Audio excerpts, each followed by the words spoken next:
The Box Seat, brought to you by our stable of sponsors: Woodland Stud, Brecon Farms, New Zealand Bloodstock Standardbred, Stonewall Stud, the clubs Alexandra Park, Cambridge, Addington and Ashburton, Garrard's Horse and Hound, and IRT. It's your horse and our passion. Hi everyone, welcome into another edition of Your Box Seat, and a big thank you to our stable of sponsors. Michael Guerin, the Mercury gets turned up a wee bit at Alexandra Park this week as we go Group 1 racing. Looking forward to previewing all of the action from there. Yeah, hi Greg, big hi to everybody around the country, and as you did say, to all of our sponsors, thank you for letting us tell harness racing's stories. We're going to get into a couple of those stories tonight, a couple of the stories behind the people who train those winners you may see around the country over the week. One of them was a real surprise for me, Greg. We're going to talk to Anna Donnelly about her success and what has remarkably become the second biggest stable in the North Island. But as you mentioned, the Mercury does go up a touch. I think the Queen of Hearts is a fait accompli for many people, Greg, but I know you believe there's a way to make money out of the race. Maybe the question mark horse of the entire week, Gregory. Copy that. Were we happy with last week? Was Ray Green happy with last week?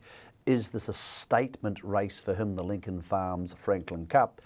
Because if he's going to be back into potential cup favouritism or something like it, Greg, he needs to win this week. And then around all of that, the question marks which still dangle over Self-Assured and whether he'll turn up for that cup defence. There's a lot in play, Gregory. Yeah, there certainly is. So let's get straight into it, Michael. Starting with, of course, the Queen of Hearts. We've got to look into the Group 1 feature coming out of Alexandra Park. But last week we had the Breeders. It was there for the taking from the outside barrier draw, of course, for this outstanding mare, Amazing Dreams. Let's go back and have a look at her performance from last week. Michael, overall 2:45, it was nothing more than a workout for her. And in fact, the way they got to the line, you'd almost think she went too slow. We'll get Aaron White to bring them home and then hear from trainer, driver, co-trainer in Mark Purdon. Passing lane, Amazing Dream. Kelly's Delight diving on the inside. Amazing Dream, she's back. Amazing Dream, beyond words, up for second to make it an All-Stars Quinella. Kelly's Delight third, then Dina Brown. Well, Mark, she's a pro, Amazing Dream. I guess you were going to win that a long way from home. But were you surprised how close Beyond Words got to you? She is a nice mare, Beyond Words. Sort of a late starter due to an injury, so we always had a high opinion of her. So, no, I thought she would go a very good race, but Amazing Dream probably just benefit from the run tonight. You went 2:45. Was that a case of A, giving Amazing Dream an easy win, and B, that one of the factors that the others got so close? Yeah, that's right, yeah. As I say, she needed the run a little bit, so it's nice to get that win under her belt, and it wasn't too taxing, so she should be better for the outing tonight. Heading into the Queen of Hearts next week, how likely is it she'll end up in the Auckland Cup? I'd say probably she'll end up in the Auckland Cup. I think she's proved she's up with those open company horses, and I think she's tough too, so 2 miles would suit her. Just an update, Mark, on any potential Australian plans. We know both you and Natalie are taking a step away on the New Zealand front from December 31. You mentioned the other day that you're going to look at Victoria and Sydney and maybe potentially take a horse or two to Victoria. Have you firmed those plans up at all? No, nothing firmed as yet. We'll wait till after the Auckland Cup night and then just decide there what we want to do. Would there be a chance that a Spankham or one of those horses might turn up in a Hunter Cup? We know they're going to the Miracle Miles. Is there a chance one of them might stop off in Melbourne? Yeah, there's probably a good chance one of them will. Otherwise, we'll be sort of having a 3-in-1 race. So it'll be nice just to spread our wings a little bit and have one of the team anyway on those Group 1 events. Yeah, so Mark Purdon's thoughts there. Michael, when you consider she was too good for them from gate number 8, albeit in a slowish time by her normal standings, she probably had 6 or 7 seconds up her sleeve. She comes up with barrier 1 for the Group 1 this week. Yeah, and I think she'll go around maybe $1.05-ish, $1.08. I know that sounds ridiculously short, but I don't think anybody's going to want to bet against her. I think it was the right thing for Mark to do was to go as slow as possible because she does have a very busy back end to this month, and then of course off to Australia. Beyond Words was fantastic, Greg. Really, really good. If you didn't know the 2 horses, you would say, well, that was Princess Tiffany. That was an open class horse chasing her down to get so close. And Dina Brown was really good. So I thought the top 3 were clearly the best runs in the race. The barrier draws this week suggest Amazing Dream will just win, but I know you were quite happy with the new arrival at the Telfer barn in On Shantae. And Greg, there's a little bit of a trick to this race this week because punters will look at it and think the horse on the second line is likely to trail Amazing Dream, but as you pointed out to me off air, that's not the case. No, Smoking Hot Cheddar is off the unruly, so clearly won't be following through behind Amazing Dream. That allows On Shantae to drop to her back, provided she leads Amazing Dream, and there is plenty of speed, as we saw last week from Kelly's Delight, if they do decide to have a crack at that again. But if On Shantae goes as well as she did last week, sitting behind Amazing Dream, I think she can definitely run second, and she's come up $1.85 a place with the bookies, so I'm pretty happy to be there. And I think that's the way you're going to have to play this race, Michael. Obviously, she's the dominant mare in the country and arguably deserves, well, she is equal favourite now for the Auckland Cup. So whilst this week's Group 1 may well be a fait accompli, I think there's plenty of interest in behind. And of course, it's a very valuable race for connections as well, Michael, because Group 1 placing in your CV come sales time is well worth it as well. Yeah, and look, Beyond Words is clearly deserved to be the second favourite. Need You Now joins the party. She's not been done any favours by the barrier draw. I think everybody's sort of thinking Beyond Words, Dina Brown, Need You Now. They'll all end up going forward at some stage. And that puts them outside leaders and mucking around and getting to 1-1s, and a lot of luck comes into play there. Hard to see any of them winning, but there's enough there to suggest that there'll be decent place money to be found for something. Amazing Dream in the Auckland Cup really interests me because I don't know why she's equal favourite. That's by no means slagging her, but she's equal favourite now. We'll leave Self Assured out of this for a second, but she's equal favourite with Spankham, who's won a Miracle Mile, run second in 2 New Zealand Cups, Greg, and bolted in the New Zealand Free for All last time. There's nothing I've seen from Amazing Dream to suggest she has that record yet. She may well get that record.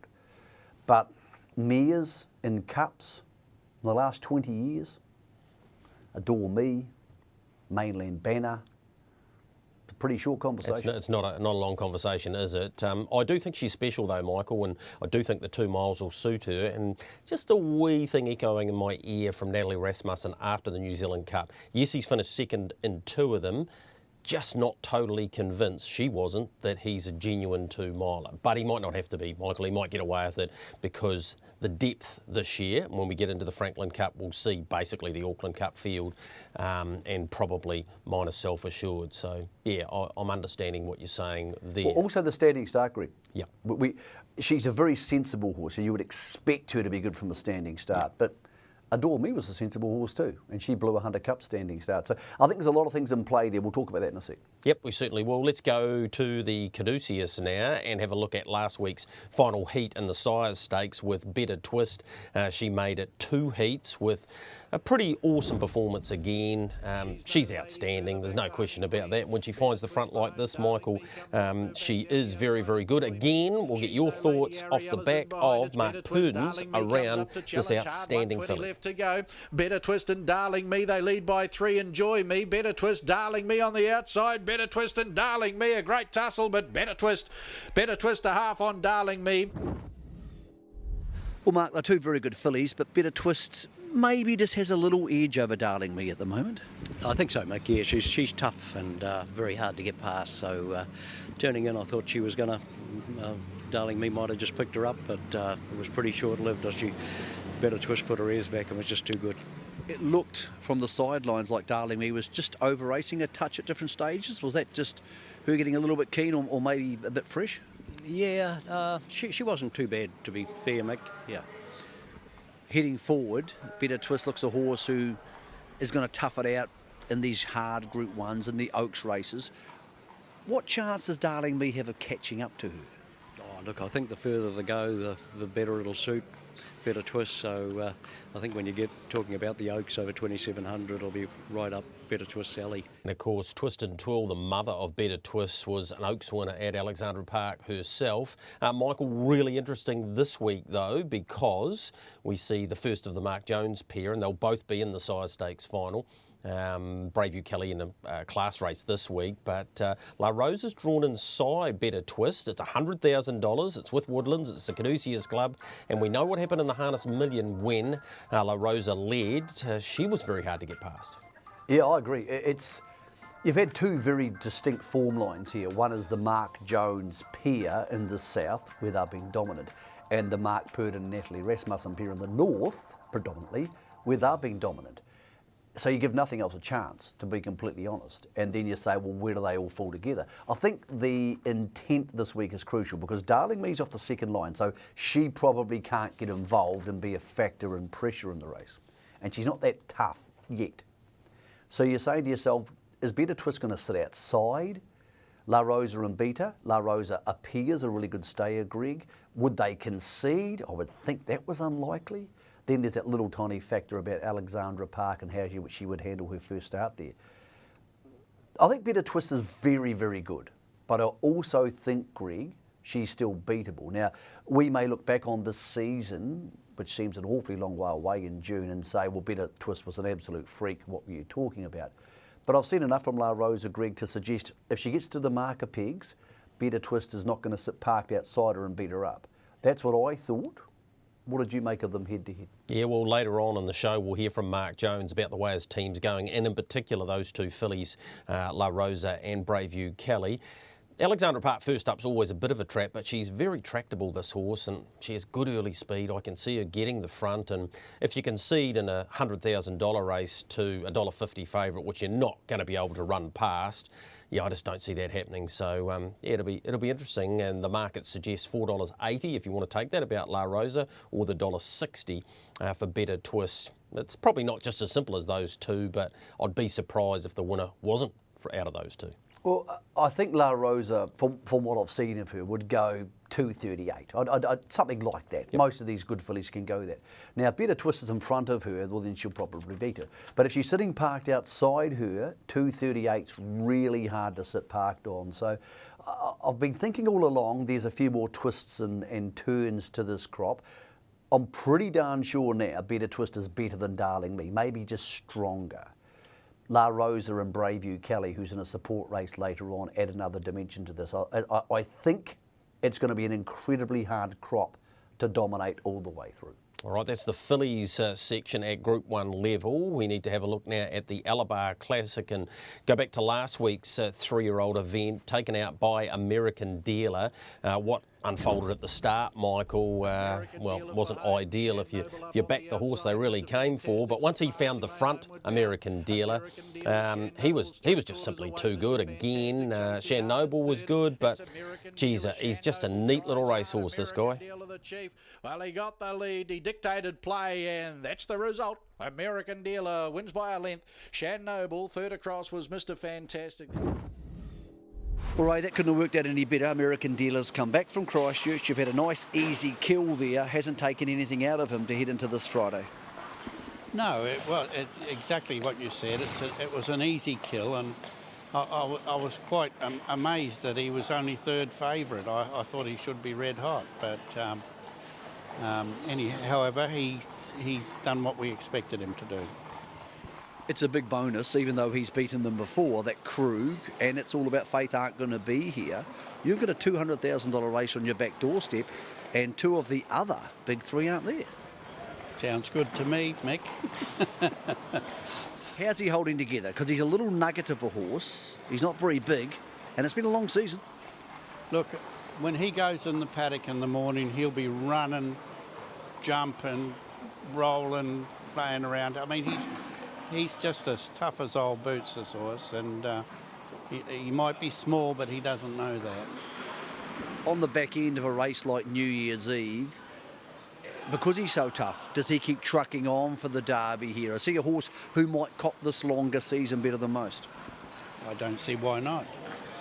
I feel he's the ideal horse for those sort of races. 6 from 14. He's really putting together a great record, and when he finds the front, Michael, they can't run past him, as is the case often in these age group types of races. Different this week. Barrier draws made it really interesting. How do you think the Alexandra Classic will unfold this week? Yeah, it's a tricky race, and again, he's really good odds. I agree with Ray that last week you could make a case he was going to be favourite, but of course, if First Class hadn't galloped, I doubt he would have got the lead. I think they would have top-ended. So, is he going to get the lead this week? I have no idea. It's really hard to work out, Greg. He doesn't have to get the lead to win, but all of his major winning performances have been when in on the market picks, leading or trailing. So again, he's beatable. I think he's a horse, Greg, who could get beaten in a rating 65 race every week, or could win a Group 1 at any given time.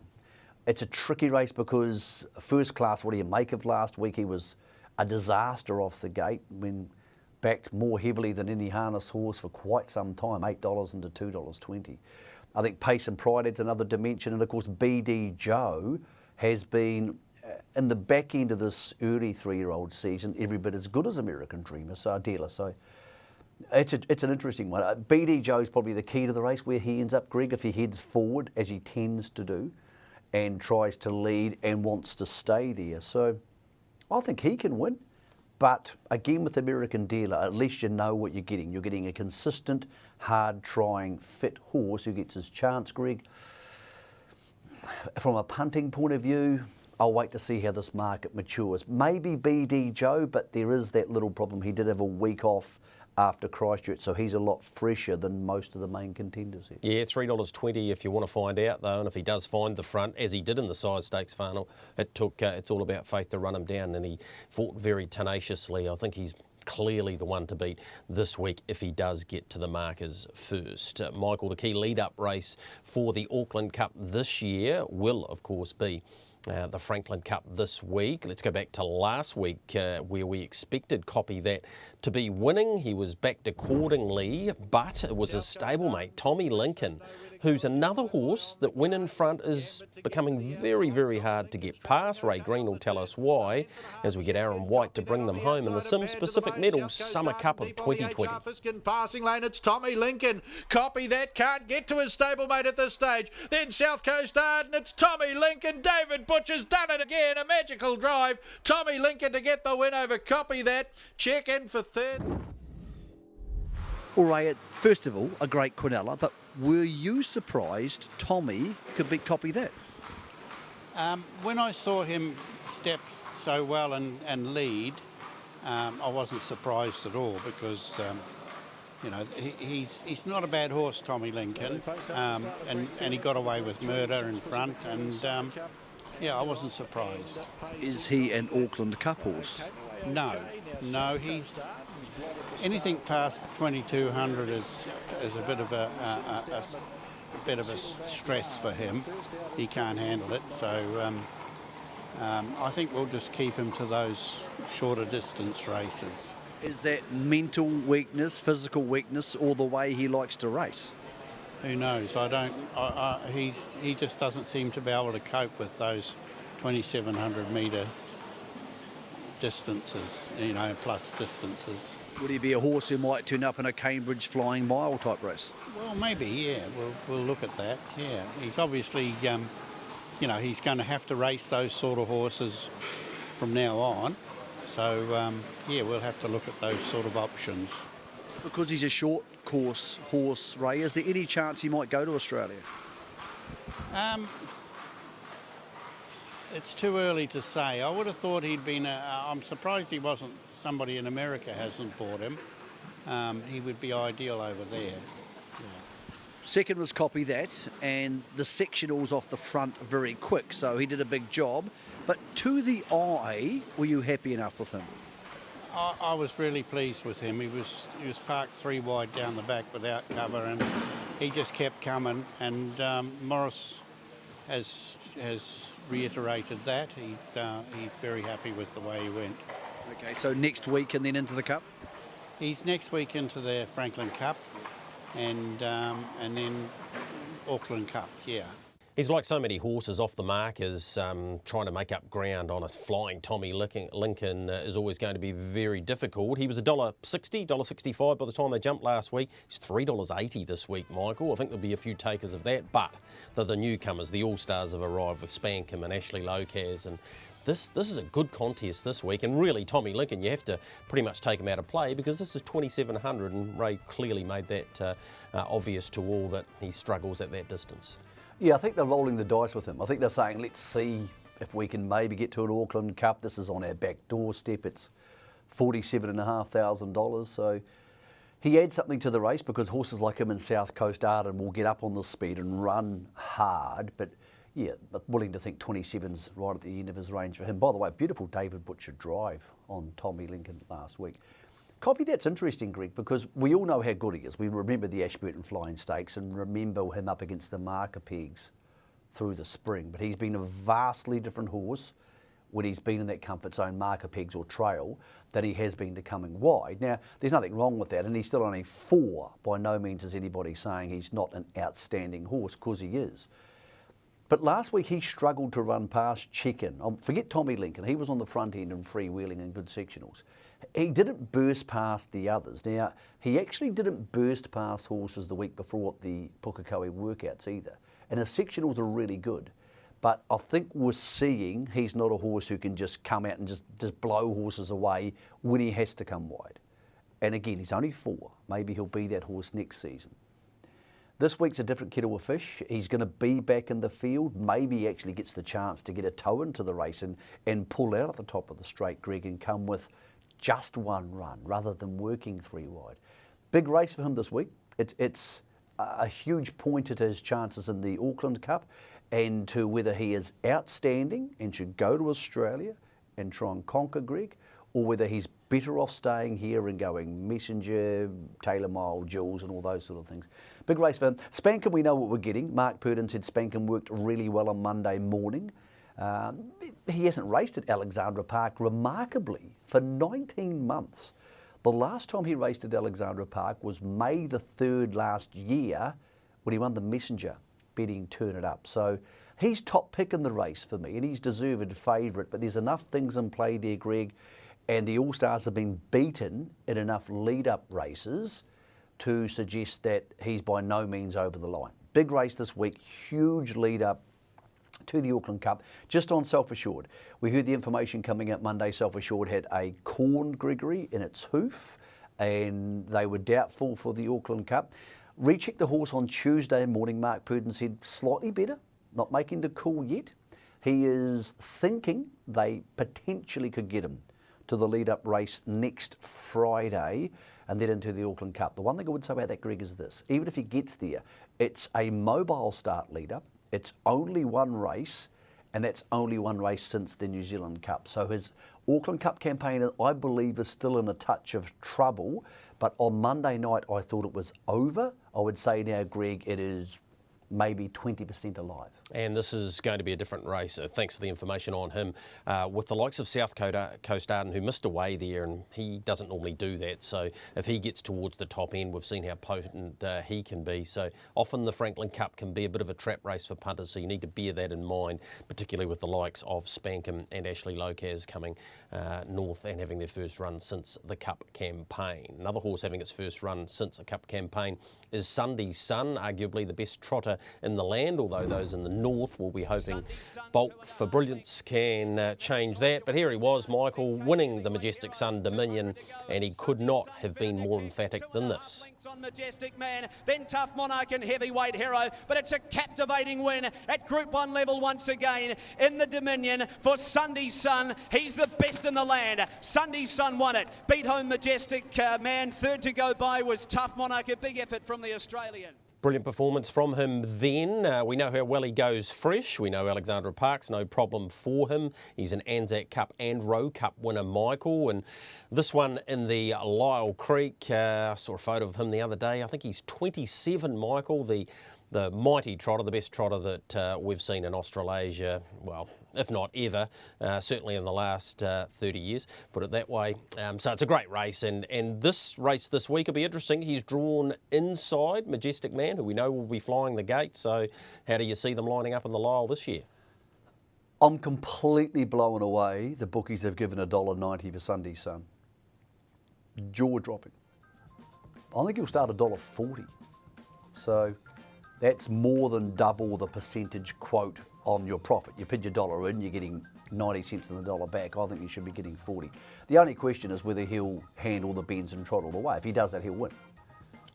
I love Majestic Man, and Phil Williamson is a great mate of ours, and we hope he gets on the front end. It's hard to chase down, but he's not as good as Sunday's Sun. Quite remarkably, Greg, he hasn't raced at Alexandra Park either since May the 3rd last year. So the last time Sunday's Sun raced at Alexandra Park, he won the Rowe Cup. It was the same night Spankham won the Messenger. Neither of them have raced there in the ensuing 19 months. Quite remarkable. If he handles the track, he'll win. And if he handles the track, he'll sit parked and win. So, and if he doesn't handle the track and sit parked and win, then Majestic Man will probably win, Greg. I think it's a very easy race to bet into. But I don't often say this on the show, but he is literally a maximum bet job. If your maximum bet, and always bet responsibly, don't be silly. But if your entertainment dollar for the week is $100, and that's what you're going to do, Greg, I'll put the whole lot on him. If he gallops, you lose your money, you get your bleeding nose, and you move on with life. But I just cannot see him getting beaten unless he misbehaves himself. Now, Greg, between now and then, because obviously there's no one on track for trackside, I'll speak to Robert Dunn. And I'll try and get the opinions. I'll put that in the New Zealand Herald on Harness Racing New Zealand. You can go there and seek that information on Friday morning. I'll put it out on Twitter if you're that way inclined. But I'll try and get confirmation from the stable about where he is at and how he's been handling right-handed in track work, Greg. And if they say go to me, MBJ, maximum bet job. You'll say go to us, and maybe Santa's arrived early at $1.90. Am I wrong? Am I reading that wrong, or is that exactly what you think? Absolutely not. And anyone who saw that performance, that's why we showed it again to you, where he sat outside Majestic Man, albeit over the extreme distance, and just gave him an absolute towel up, and has done that consistently. The other side to that is, Phil Williamson said to me a couple of weeks ago, he watched the show and heard what we had to say. He thinks Cambridge is his race, as in he'll be in front more than likely if he draws the front row there in the Flying Mile on Christmas Eve. Therefore, I would have thought that this week Sunday Sun would be able to sit outside him and beat him, and then I'm probably happy to consider whether Majestic Man, depending on barrier draws at Cambridge, that might be his target race. So yeah, I don't think you've got it wrong at all, Michael, and I think the bookies have clearly given you overs there. Well, a stable that is absolutely flying at the moment is the Anna Donnelly Cambridge-based team, and Michael Guerin was at the track on Friday night and had an opportunity to catch up with one of the informed stables in the country. Well, he's a big lump, but he's a pretty good big lump. Yeah, he is. Yeah, he really is a surprise package, to be fair, Mick. Like early on, he probably didn't show a hell of a lot. He's just, everything he does is so laid back. Like he just doesn't get out of his own way. But come race day, he just steps up, and yeah, he's got a great attitude. You've entered him for the Auckland Cup, Kango. What sort of pathway would you take to that? Does he need to start next week against better horses to find out whether he is an Auckland Cup horse? Oh, he probably does, Mick. Look, there's no definite decision that he will be starting. We've nominated, I'll speak with the owner, Bruce, in the morning. It's actually his 85th birthday tomorrow, so he couldn't have got a better birthday present. But yeah, we'll just sort of play that by ear and see what he thinks. You've had plenty of good horses, but the team's flying at the moment. Could he potentially be your best horse? Possibly, yes, but like I take nothing away from Typo. He's actually a really nice horse, a little underrated. But, you know, reverse the runs tonight, it could have been different. But, yeah, he's probably one to watch as well. So. OK, what do you do with a horse like Typo then? Because obviously he's not going to the Auckland Cup, so where does he end up? He'll just race through, hopefully win a couple over the next few weeks, New Year's Eve maybe. And then, you know, there's a couple of races at Cambridge for him, and obviously Taylor Mile, Messenger, hopefully Jules as well. You've always been a good horsewoman, but what's changed for you? At the moment, you've got better horses around you. Is that people giving you better stock or luck of the draw? How's it worked out that you've now got serious Alexandra Park horses, Anna, after for a long time you had horses you were doing a great job with, but they might have struggled to win here? Oh, hey, look, yeah, you've got to start somewhere, don't you? You know, always had hand-me-down horses, and yeah, slowly the team got a bit better, and I've had a lot of new owners and people buy me horses at the sales, and I've got a great bunch of owners from all over the country, even America. So it's, yeah, like we've got about 30 odd in work and 10 standing in the paddock ready to come in. So we've got great numbers and great staff, and yeah, I couldn't ask for a better position to be in, to be fair. That must have been a lot of work. It's not easy to start with, as you said, hand-me-down horses and build to have owners in the South Island and the US. What did you do that? How did you make it happen? I don't know. I guess we just we got the slower ones going better, and yeah, things have just progressed from there. You know, I've just been lucky to pick up a couple of nice horses and win what we can, and we sell what we can, and try and hold what we can. So it's just been it hasn't been easy. It's been a long road, and yeah, we're finally sort of starting to kick some goals. So a great insight into why this Anna Donnelly team's going so well. Here's last week, Michael, Kango beating Typo, two really exciting horses.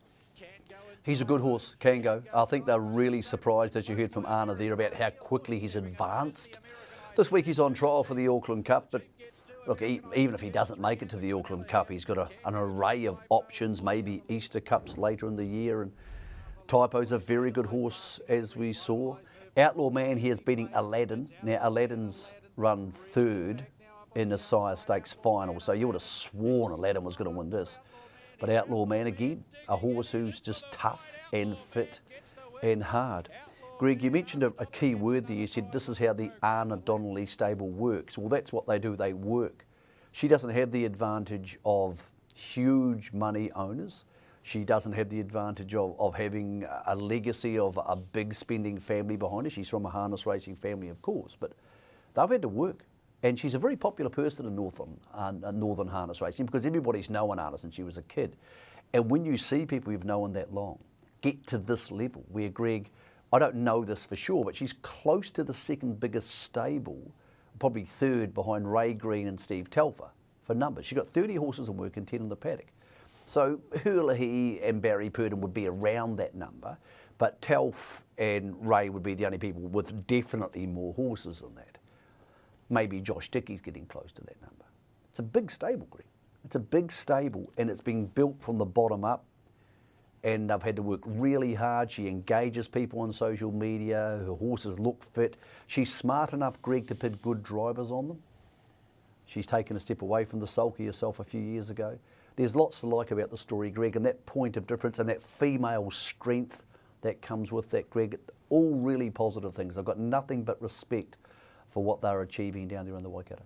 Yeah, and looking forward to her continue to achieve. We'll hear later that your best bet of the week's Taipo. Kango goes round in the Franklin Cup. So, yep, the stable run hopefully will continue this Friday night. Looking forward to the Premier Night action there. 8 minutes past 6 for the first of 9 out of Alexandra Park. And what a big night for one of our supporters, Woodlands. Of course, American Ideal had a night out. We just saw Outlaw Man winning another one by Sweet Lou. So that stud is having a terrific run at the moment as we build towards the New Zealand bloodstock sales, and we'll have a whole lot more in and around that as we get closer to those February dates. Time for us to take a quick break here on Your Box Seat. When we come back, speaking of informed stables, I had a chance to go out and catch up with the Overport Lodge man, his name Mark Jones.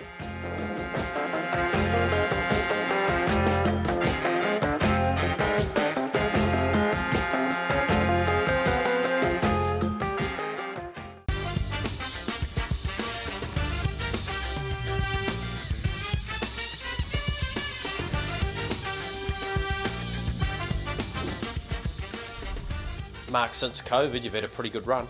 Yeah, we have, Greg. We've been pretty lucky. We've got some nice horses in the barn, and I think everyone was the same at COVID. We reassessed things, and the winter racing after COVID was like premier time. But in saying that, with nice horses makes it pretty easy. Couple of really nice fillies. They both go to Auckland, separate races this week. She was excellently educated by Ricky May in those early races, and it's really stood to her now. Yeah, there's a making of her. Like, she's always a big filly, and kind of knew the family, used to drive the grandmother, and they're not young horses, so Ricky done a great job educating her, and she wasn't screwed down as a 2-year-old, and she always found the line good, and we always thought we hoped she'd get better, and probably knew she would. So that was probably the making of it. Like, she didn't win a race at 2, but her runs were very, very good, and sectional wise she was good, so it kind of held in good stead for later on. And the key goal early on this campaign was clearly the Harness Million. She got a barrier draw to operate from and was very positively driven by Sam Otley. Yeah, I believe you can't have your horses 100% all the time, and it was the main aim for it being a big race, and probably helped when Passion and Power came out inside us, made us probably be able to get the front, and Sam drove her great and gave her every chance, and she's probably pretty right on the day, so we're pretty lucky.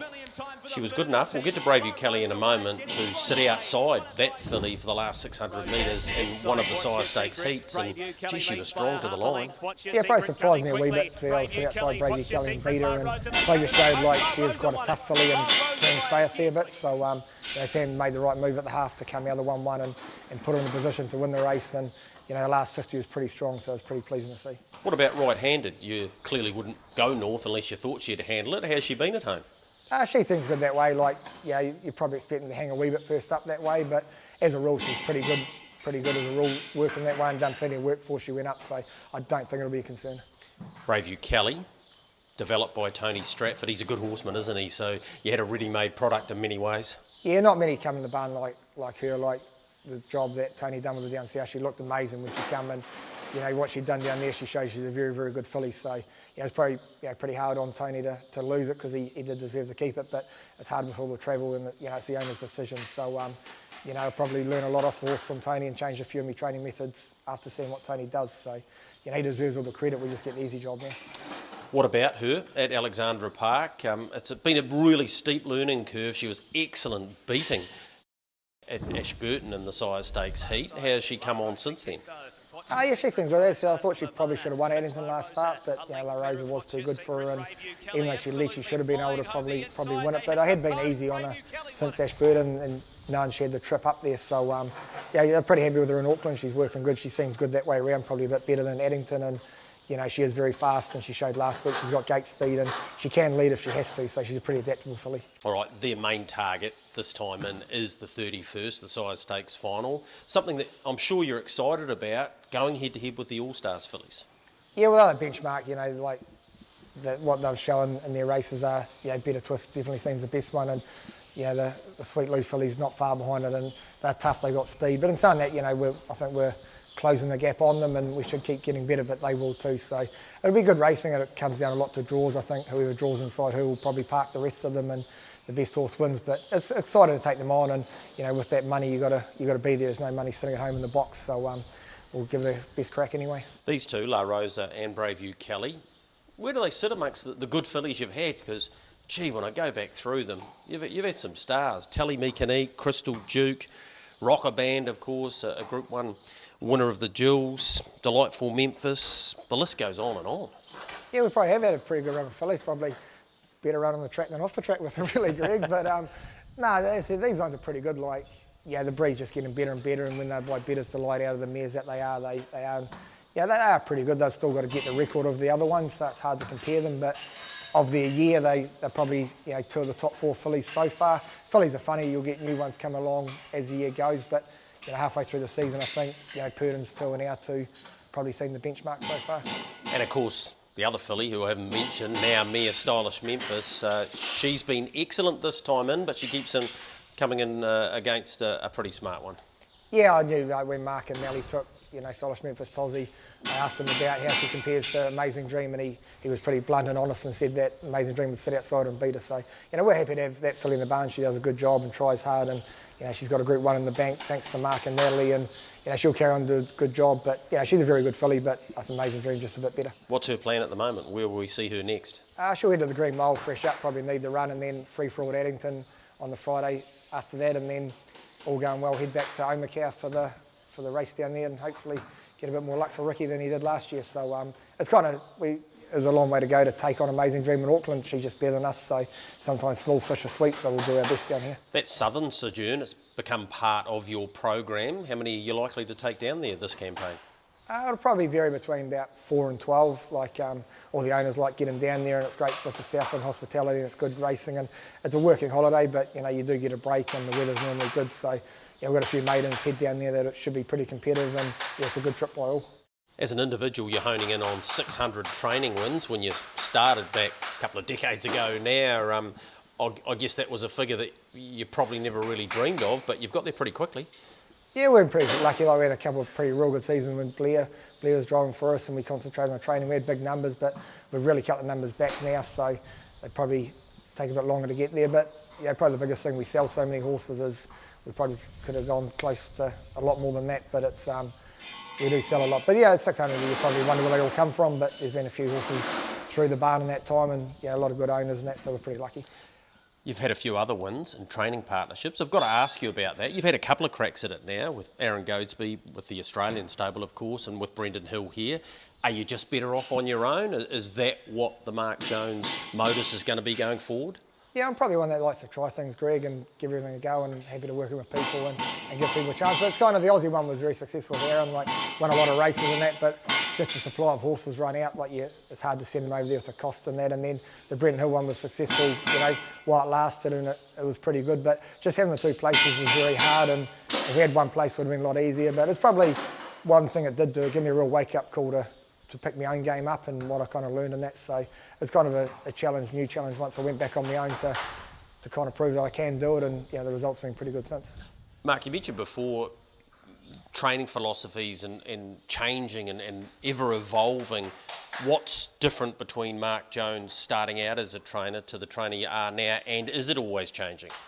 Yeah, I'm probably one that always changes. Like, I'm always asking questions, and I love it when people come and stay at my place, different trainers and that, you see different ways of training, different way of feeds. So I'm kind of changing feeds and that all the time, and my way of training. Probably the basic of mine's always been what I learned from my grandfather. Like, I'm just massive on their ground, their groundwork. Like, they do a lot of miles, slow miles. I don't work my horses very hard at all, and as a rule, when they get the races, they'll keep improving and race good for a long time. So I don't get away from that. Like, the conditioning is the biggest part of it. And one thing I do, I'll probably read Bart Cummings' book about 2 or 3 times a year just to remind me of just the basic things. And it's a pretty basic science if you get it right. And as they say, you keep it simple, stupid. It's pretty good. So it's just not doing stupid things. I went for a year or 2 there where I done some crazy things and the results were terrible. So just keeping it basic, and you've got to have the right horse flesh, but it's do a bit of training myself and you relate it to the horses.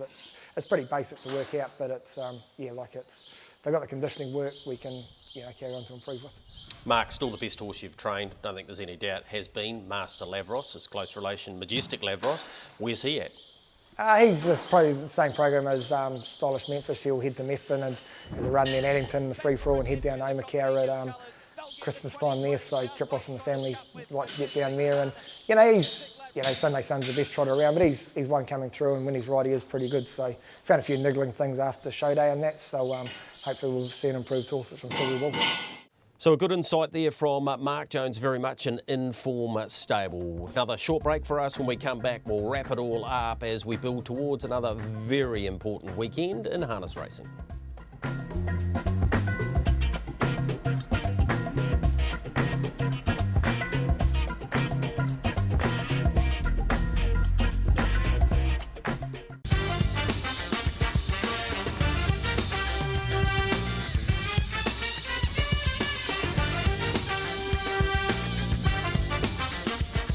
In your home straight, in your box seat, big thank you to our stable of sponsors. Daniel Roberts, a name associated with greyhound racing, had his first drive at the Mott on Sunday, and it was a winning one. So I took the opportunity to catch up with him post that win and get his thoughts around this harness racing game.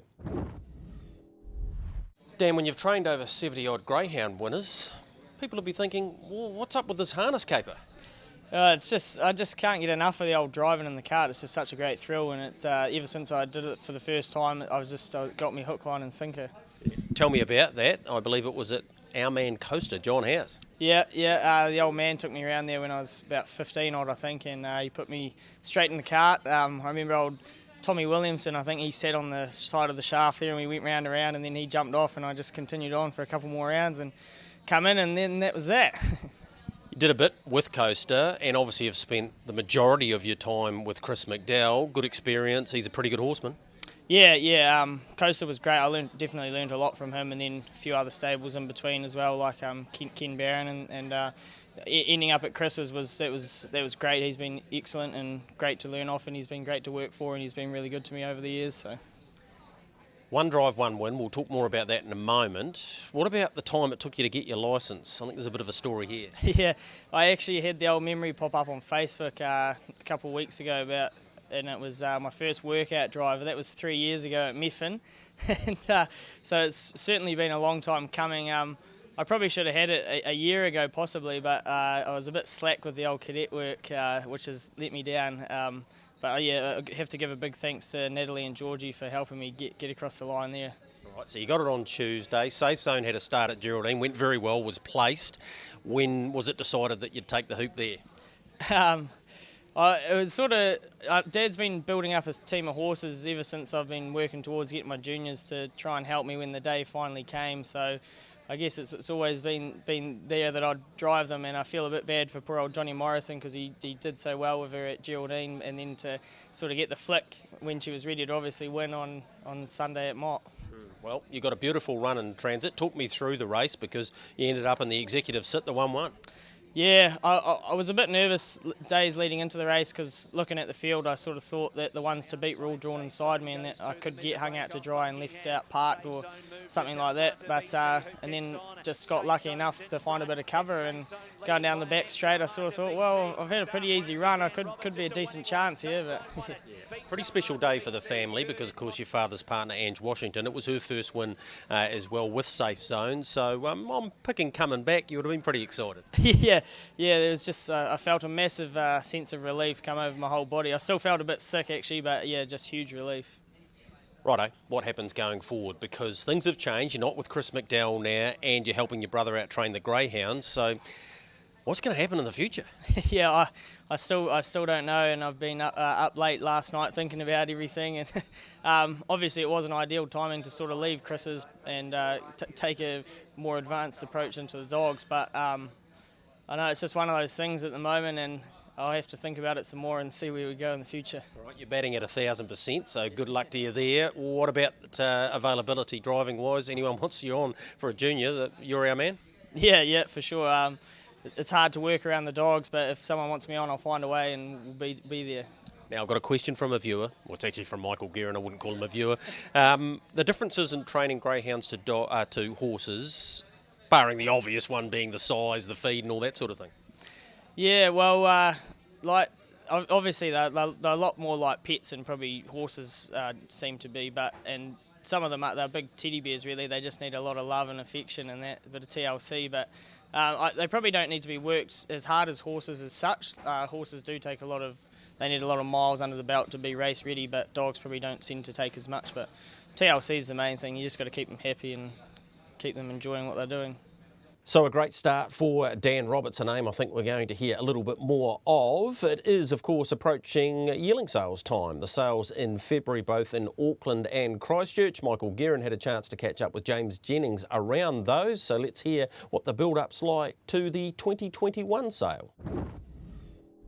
Well, James, it's always an exciting time when the catalogues come out, and even more horses this year than last, so even more exciting. Yeah, we've had a wonderful turnout for the horses for the catalogue. We've catalogued 430 horses, 296 at Christchurch, 134 for Karaka. Numbers are up on by about 40, and we couldn't be happier with that result. Let's talk about the layout of the sales. First up is Karaka, so I take it it's Parade Day, Sunday, sell Monday? No, Parade Day, Saturday, sell Sunday. So what was it behind the change there? Yes, the main rationale is that we have to deal with being in a COVID situation, and we really focused on the time zones, particularly through Australia, West Australia, and we wanted to make sure we could sell in a zone that is going to be commensurate with our Australian clients being able to dial in and bid online.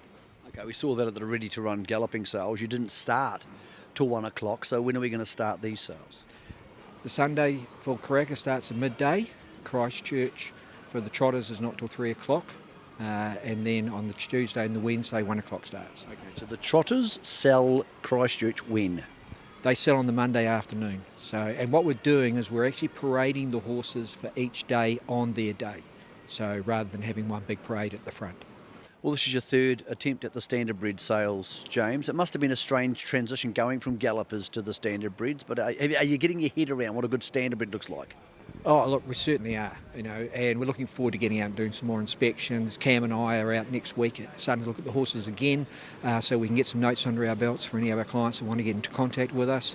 And what we're really finding, of course, is what wonderful athletes they are. Their performance in the statistics are peerless, and we couldn't be happier to have been entrusted with the job of selling these horses. I've told a lot of people this, and the galloping people hate it when I say it, but you've seen enough. I'll ask your honest opinion. A nice Bettor's Delight doesn't look too different from a nice Savabeel. Good call, I'd be right, but also Bettors can throw them all shapes and sizes too. Sure can. Let's talk about the online experience. It was a huge success for you guys at the mixed sale back in May when it was really in its infancy. We're not expecting, not that we know, but we're not expecting to have too many Australians on the ground come February, probably.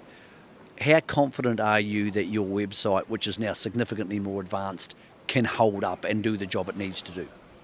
Well, we've run it on the Ready to Run sale, and all our feedback from the online buyers has been terrific. From the canvas about using the product, 31% of the turnover came from online buyers, so we couldn't be happier with that product.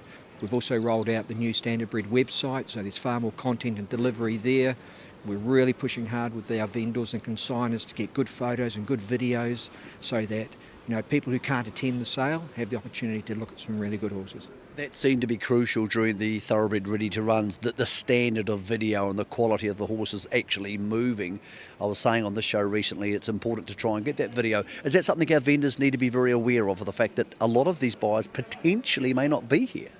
Yeah, exactly. We've put out a guide for our consigners and it's a flow-on effect for what we've been doing, and really we've just asked people to look at it from a diagnostic point of view, that we want to see on film what you would expect to see the horse in the flesh as far as angles, conformation, knees, hocks, heads. The nice slow motion set to music always looks good, but it doesn't do anything when you're looking for conformation. So just keep it simple and keep it clean. Is it too early to tell, James, whether this is going to be a good sale, or is the book strong enough that even in testing times it's going to be sold? COVID seems to have flipped a lot of people's perceptions. Everyone thought it was going to be recessionary, and we've seemed to be very, very strong. The ready-to-run result showed great returns. We go back to the all-age sale. There was a 98% clearance rate online. So we know from the harness racing industry, wonderful adopters of technology, and we've seen that they have embraced that. And then the quality of the catalogue we couldn't be happier with. There's 131 siblings to stakes performance in there. 31 of those are directly related to Group 1 winners. So the quality of the catalogue's there. The winter's been kind. The horses from our first inspections are all forward. So I'm very confident that most people are going to be looking at the sale and be one of the better catalogues they've seen in a long, long time. So a good insight there from James Jennings around the sale of 2021. Let's head across the Tasman with Garrard's WA Pacing Cup time. It was, Michael, $450,000. Expectation was that the Bull would be winning again. He had a pretty tough run and he had a real tough one outside him. He did. That's Volton Tin getting to the outside of Chicago Bull, the well-known blue and yellow colours of the Halls. Look, he had his chance, but yeah, Volton Tin, who's an old, rugged journeyman of a horse, got his moment. So huge, huge moment for his trainers. They also bred and owned the horse. Not sure this is the strongest bunch of horses in the world, Greg. There's been some great horses out of WA. Chicago Bull is one of them. But the last couple of starts, I think, have been slightly below his best. Let's not take away from Volton Tin. He's been around for a long time, done a lot of hard racing, and he got the job done there. The other highlight, Greg, in Australia was on the other side of the Nullarbor at Albion Park in Brisbane, where Cruz was able to lead for Leonard Kane and was too good for Colt 31. That would have surprised a few in the Queensland Cup for 50k. That's the lead-up race this week, Greg, to the Blacks of Fake, $175,000, Saturday night, Albion Park. Totally different race, Greg, because King of Swing is in there. The Hunter Cup champion, Miracle Mile champion, Greg, smashed with the Aussie bookies already. Barrier 5, Luke McCarthy expects to lead and win. That could put one change on his back. And Greg, here's the odd one for you. One change is still 3 in Australia. He's still 3. He actually won the 3-year-old sire stakes here 13 months ago. And he's still 3. He's the Benjamin Button of harness racing. Amazing, and he's come up with barrier 1 again, which is staggering. I don't know how many times in his career, but his strike rate of getting that perfect barrier has happened again. Others with a chance that we'll be thinking can run in the money. Black Prince has got a good draw, Turn It Up's drawn out wide on the front row. Northview Hustlers out there with him, and Belraj has been crawled a wee bit by the draw, but looking forward to that race this week. Also, Michael, it's Methven Green Mile time, and when we put this program together, we didn't have the barrier draws, but they do it sequentially, which I do not think is fair, because Classy Brigade, for example, I think there's 10 going around in the Green Mile. He'll be the only one on the second row, Michael, and he should just be winning this, particularly with Stylish Memphis drawn outside of the front row, so a massive chance there in the Green Mile. And Heavyweight Hero will get his chance to win the Trotting Green Mile again, comes into about 3 on the second row, so expect both of those to be going pretty close. In fact, let's have a look at the map, Michael, to see where all of the racing is this week. We go around this nation and start with Winton. On Thursday, 12 o'clock start, 10 races there. Also on Thursday, we have the Manawatu action, the second night of their 2 days this week, and it is the Taranaki Breeders' Stake and the Revital Fertilisers Taranaki Cup. So an 8-race card coming out of there, starting just after 5 o'clock. Alexandra Park, all of those features. The Group 1 Caduceus at 100,000, the Rosslyn Stud Queen of Hearts 95,000 there, and those other three Group 2 features: Lincoln Farms Franklin Cup, Alabar Classic, and the Lyle Creek Stakes. Addington race twice.